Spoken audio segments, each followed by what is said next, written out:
బారా షాహీద్ దర్గా రొట్టెల పండుగపై జిల్లా కలెక్టర్ కార్యాలయంలో అధికారులతో సమీక్షా సమావేశం నిర్వహించారు మంత్రి పొంగూరు నారాయణ.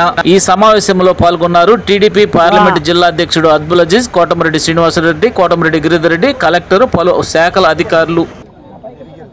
అందరికీ తెలుసు, నెల్లూరులో బారా షాహీద్ దర్గా రొట్టెల పండుగ గురించి ఈ రాష్ట్రంలో పక్క రాష్ట్రాల్లో తిరిగిన వాళ్ళు ఎవరు లేరు. ఈ నెల 17వ తేదీ నుంచి వారం రోజులు యాక్చువల్గా బారా షాహీద్ దర్గా దగ్గర రొట్టెల పండుగ జరుగుతుంది. దాదాపు ఒక 20 లక్షల మంది భక్తులు యాక్చువల్గా ఇక్కడికి రావడం జరుగుతుంది. ఎంతో పవిత్రమైన స్థలం. ఇక్కడ కుల మతాలకు సంబంధం లేకుండా అన్ని కులాల వాళ్ళు వస్తారు.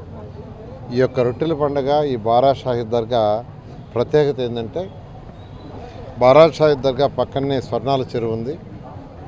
స్వర్ణాల చెరువులో ఒకరు రొట్టెలు వదిలితే మరొక రొట్టెలు పట్టుకుంటారు.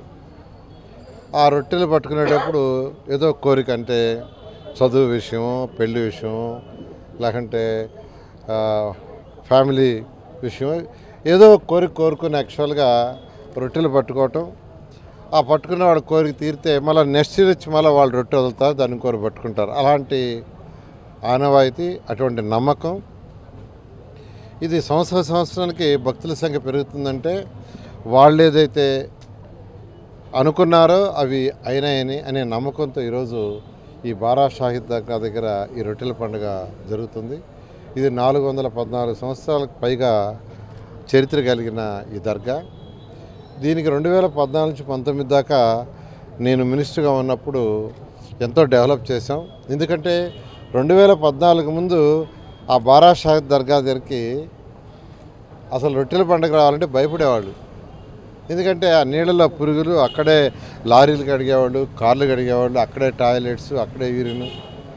అలాంటిది ఆ రోజు మేయర్గా ఉన్న అజీజ్ గారు ఉండేవారు. వారి యొక్క దీంతో ఆ ఏరియా మొత్తాన్ని చక్కగా ఆడ ఘాటు కట్టాము. ఆ తర్వాత వచ్చి రోడ్లు వేసాము, సిమెంట్ రోడ్లు, ఒక హాల్ కట్టాము. అదేవిధంగా అనేక ఫెసిలిటీస్ చేసాం.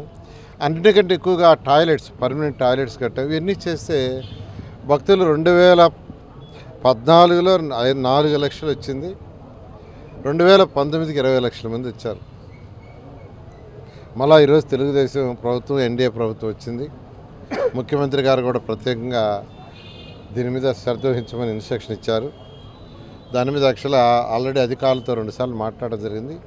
ఇవాళ మళ్ళీ కలెక్టర్ గారి యొక్క ఆధ్వర్యంలో ఈరోజు దాని మీద డీటెయిల్గా డిస్కస్ చేసి వచ్చిన ఎవరికి కూడా డ్రింకింగ్ వాటర్ ఇబ్బంది లేకుండా, తర్వాత టాయిలెట్స్ సంబంధించి, ఎందుకంటే ఇంతమంది వచ్చేటప్పుడు ఎక్కువగా ఇబ్బంది పడేది టాయిలెట్స్, పరిసర ప్రాంతాలు హైజీనిక్ ఉండేటట్టుగా, అదేవిధంగా హెల్త్కి సంబంధించి కూడా అటు గవర్నమెంటు, తర్వాత ప్రైవేట్ అంబులెన్స్లు అవన్నీ ఉండేటట్టుగా, fire department, electricity department, disable వాళ్ళు ఎవరైనా ఉంటే వాళ్ళకు కూడా ఇబ్బంది లేకుండా చేసేటట్టుగా, ఎవరైనా స్వచ్ఛంద సంస్థలు వచ్చి ఫుడ్ పెట్టేటట్టుకైతే దాన్ని కూడా యాక్చువల్గా ఇన్వైట్ చేసి ఆ క్వాలిటీ ఉండే ఫెసిలిటీ ఏర్పాటు చేయటం, ఇవన్నీ యాక్చువల్గా ఈరోజు కలెక్టర్ గారి ఆధ్వర్యంలో అన్ని డిపార్ట్మెంట్తో డిస్కస్ చేయడం జరిగింది. దాదాపు 95% వర్క్స్ అన్నీ కంప్లీట్ చేశారు. కేవలం ఒక 5% ఉంది. అది కూడా రేపు ఈవినింగ్ అన్నీ కంప్లీట్ చేసి ముందుకు పోయేటట్టుగా ఏర్పాటు చేయడం జరిగింది. Thank you. ఈరోజు మంత్రి గారు ఈ రొట్టెల పండుగ పైన కలెక్టర్ గారితో, మరి జిల్లా అధికారులతో, మంత్రి గారు, మరి అలాగనే రూరల్ నుంచి గిరిరెడ్డి గారు వచ్చారు. అందరు జిల్లా యంత్రాంగం మొత్తంతో మాట్లాడి వచ్చే భక్తులకి ఎటువంటి ఇబ్బంది లేకుండా, డబ్బులు ఖర్చు పెట్టడమే కాదు, వాళ్ళకి స్వాగతించే దగ్గర నుంచి వాళ్ళు వచ్చినప్పుడు విసుక్కోకుండా వాళ్ళని రిసీవ్ చేసుకొని వాళ్ళని సురక్షితంగా వాళ్ళ ఇళ్ళకి పోయేదాకా మనం ప్రొటెక్షన్ ఇవ్వాలనేది ఆ హైవేస్ పైన వచ్చేప్పుడు కానివ్వండి, ఇవన్నీ కానీ ఈరోజు కులంకుషగా అన్ని అంశాలని ఈరోజు చర్చించాము. ప్రజలకి, వచ్చిన వాళ్ళకి ఎటువంటి ఇబ్బంది లేకుండా అన్ని విధాలుగా ఏర్పాట్లు ఇటు రూరల్ నుంచి ఇటు మంత్రి గారు ఇద్దరు కలిసి దీన్ని సమీక్ష చేస్తూ దీన్ని కంప్లీట్గా వచ్చిన వాళ్ళందరూ సురక్షితంగా సంతోషంగా ఇంటికి పోయేటట్టుగా ఏర్పాటు చేస్తున్నాం.